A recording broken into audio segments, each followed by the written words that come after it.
Welcome into Bengals Breakdown by Chat Sports. Don't miss out on any of our videos in the future. News, rumors, training camp, preseason coverage, and more. Make sure your notifications are set to all. Go back to where you first subscribed. Click the bell icon again. Change it from personalized, which is sometimes you get a push, sometimes you don't, and change it to all. That way, every video we do gets sent right to your phone.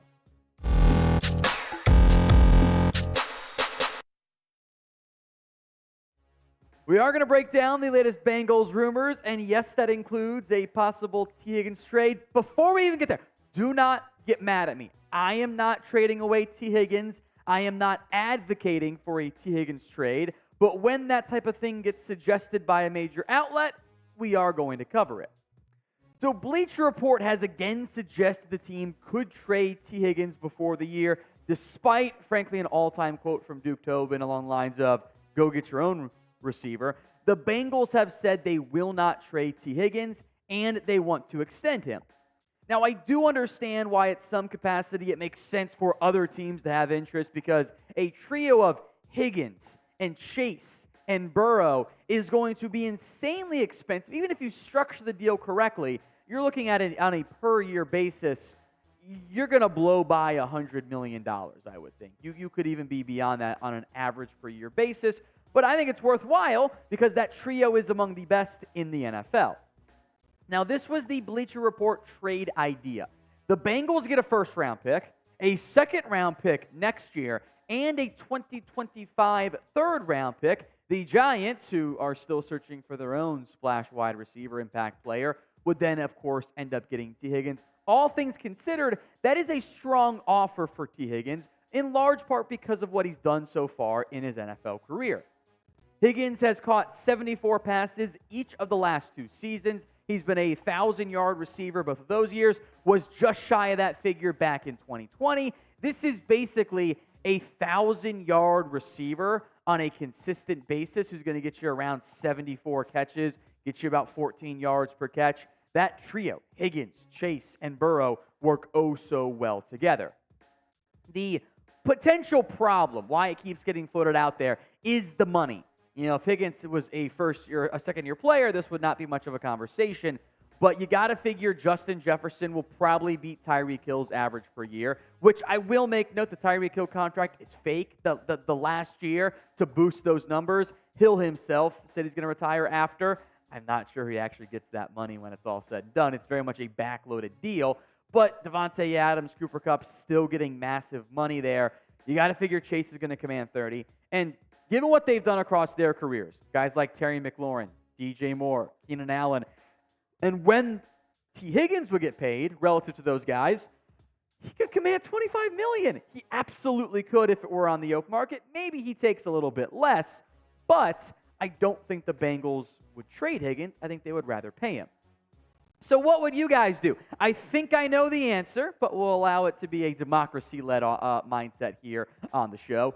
Would you trade T. Higgins? Y for yes, you would. N for no, you would not. This is today's pinned comment. So if the ad comes here on YouTube, take advantage of it. Head down there and go vote. It is a good offer for Higgins. Don't get me wrong there. You're getting a first, a second, and a future third. That's a better offer than what the Eagles gave up to get A.J. Brown. So from a value perspective, I will give Bleacher Report credit for putting out a good package.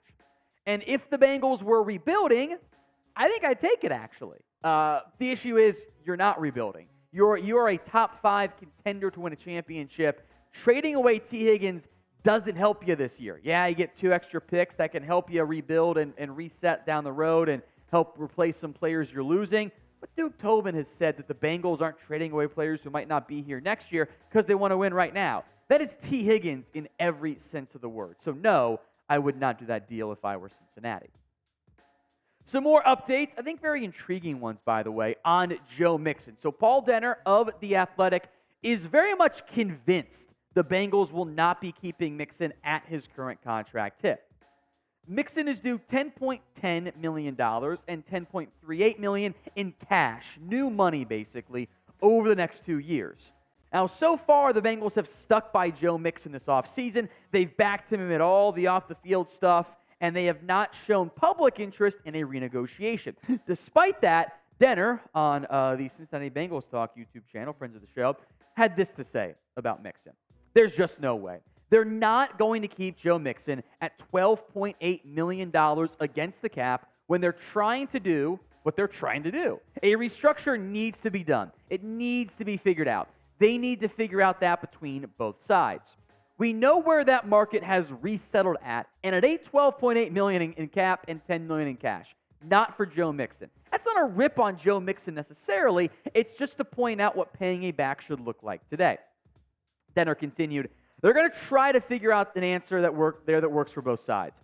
Both sides have to agree on that number. If they do, Joe Mixon will be here, and he'll play a role just like Zach Taylor has talked about and we've heard them say. If he doesn't, that is his choice. That would be his choice to say, I'd rather go elsewhere. I can get more elsewhere, or it matters to me. I'm not going to have you degrade me with that offer, and I'm going to leave. We've seen other backs take cuts and understand it. We don't know how this will necessarily play out. We haven't even come to the tipping point yet. I would be on the ground stunned if you had Joe Mixon at $12.8 million on your cap. Some really good insight there from Paul Dehner of The Athletic. What do you think the Bengals will end up doing when it's all said and done with Joe Mixon? K for they'll keep him, P for a pay cut, or C for they will cut him outright altogether. Get those predictions in right now. I myself lean a little bit more towards the pay cut side of it because maybe the answer is like you take a $5 million pay cut, you cut it in half a little bit there. I don't know if Mixon, as good in the red zone as he's been when healthy, a mostly 1,000-yard runner, but also at or around 4 yards per carry. I don't know how much more he'd get on the open market. And the Bengals might be able to do the whole leverage play of, we supported you. There are other backs available in free agency.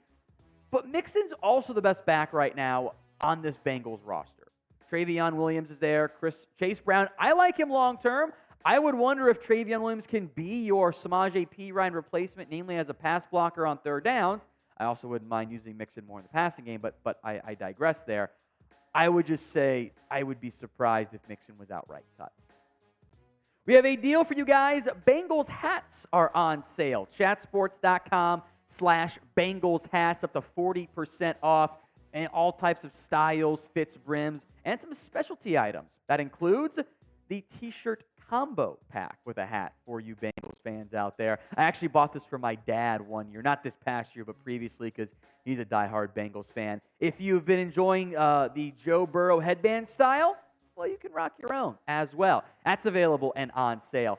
Chatsports.com/Bengals hats. That link will be in the comments section and the description of today's show, so make sure you guys go check it out today. Lyle Collins update here. Nothing too major, so we'll go a little bit faster on it here. Collins is currently rehabbing in Cincinnati per Sports Illustrated, which is a noteworthy thing to mention because there had been issues in previous years for Lyle Collins maybe not being in the best of shape in Dallas. Collins is coming off a knee injury in Week 16, which he tore 3 different ligaments. I think there's a really good chance he begins the year on the PUP list, the physically unable to perform list, and maybe misses a good portion of this upcoming season. Collins was the starter at right tackle last year, as the Bengals, I'll give them credit, have done a really good job over the years, last 2 years really, of overhauling their offensive line, but now Collins might end up being just a backup piece. The Bengals, I would almost say, lucked into Orlando Brown. They were not expecting that type of contract for him, so they jumped at the opportunity. They kicked Jonah Williams over to the right side. I would wager that Williams is your likely starter Week 1 at right tackle. Maybe Collins is healthy. Maybe Jackson Carman gets some run there. I'm going to go with Williams is most likely. That's my vote. What do you guys think? Who do you believe will start for the Cincinnati Bengals in Week 1 at the right tackle spot? You guys know the offensive line depth chart just as well as anyone, so go vote in the comment section. Before we go, some somewhat noteworthy and also interesting Ring of Honor news. The Bengals will induct 2 more former players into their Ring of Honor September 25th, Week 3. That is a Monday Night Football game, which makes me wonder, why would you on a Monday night, not like a Sunday game or whatever? Prime time matters. Also, Chris Collinsworth is available. Maybe that could make some sense there. Maybe Boomer Esiason. Probably not, however, Corey Dillon, as Corey Dillon has gone off to The Athletic, by the way, with what he considers disrespect and why he's apparently not in the Ring of Honor. Here's what Corey Dillon said to The Athletic, making note that they could quote me word for effing word, print it. It's damn near criminal, Corey said, what they are pulling off, to be honest with you. Did I not play for them? I don't know, bro. I'm curious about that because it looks like they are glossing over me. For what reason? Because I left? That's not a good enough reason. You're telling me that there's 5 other guys that are better at me at my position. And trust me, this is no knock on whoever's getting in, who goes in. That's not what it is about. It's about what is your excuse going to be. I'm pretty sure they'll put John effing Kitna in there before they put me. Matter of fact, Scott Mitchell will end up in that mother effer before I do. I do think Corey Dillon eventually gets in. The Scott Mitchell line, objectively, is pretty funny. I remember him best for the left-handed pass attempts. I don't know what you guys remember him best for. Dillon will eventually get in. I also think he's being a little bit dramatic, maybe is the word I would go there for. I also think some of those comments, like 5 guys better position, there weren't 5 at the running back spot that were in the finalist group there. Maybe some at the General Hall of Fame. Corey wants to be an NFL Hall of Famer.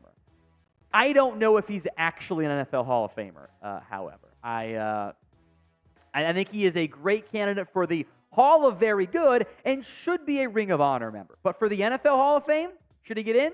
A for yes, B for no. Now, a couple days later, Dillon did update with another statement he put out there. He says, I want the fans to know, like when I'm speaking, I'm not speaking about the fans of Cincinnati or the city of Cincinnati. I'm just stating that I want stuff that I want fixed. It's all business. It's nothing personal. I don't have any animosity against Mike Brown or the Bengals, nothing like that. My whole thing is I want them to do right by their former players. Look, the Bengals are playing catch-up here, and I think Dillon was a bit mad that some of the fan voting is involved there. So, for example, maybe a player like Chad Johnson, who we all loved, at least I love Chad Johnson, Chad Ochocinco, when he played for the Bengals. Maybe he gets in a bit earlier than he should, but the Bengals are also playing catch-up here. Like, I do think Corey Dillon's going to get in. I think he should get in the Ring of Honor, but there is a process here. Boomer Esiason made this comment too. The Bengals were behind, so some of the older guys got to get in first. Like, you had to put Big Willie Anderson in there first. You had to put Ken Riley in there first. So Dillon needs to relax just a little bit. It'll all be fine, Corey. You'll get in, and everyone will forget about those comments. Just need a little bit more patience.